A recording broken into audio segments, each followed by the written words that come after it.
Šī no tām dienām, kā arī viss kaut kas cits bija atkal jādara. Un tā jau viegli bija saņemties, pat vieglāk bija mīnusos saņemties, jo paskatās, kas te. Skaisti, +4 grādi, bet šī tā te viss te būs pa ceļam. Doblīši un vēl viss kaut kas jāskan uzmanīgi. Jā. Un tā.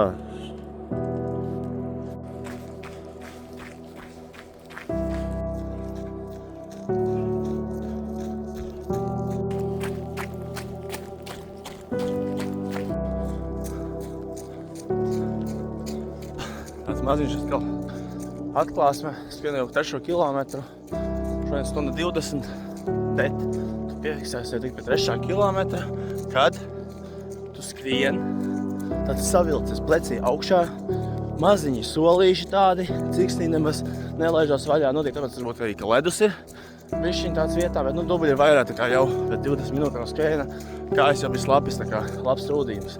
Tāpēc šis būs tas foršais pasākums pavasarī, ka būs kā pīlē, plek, jāskrien.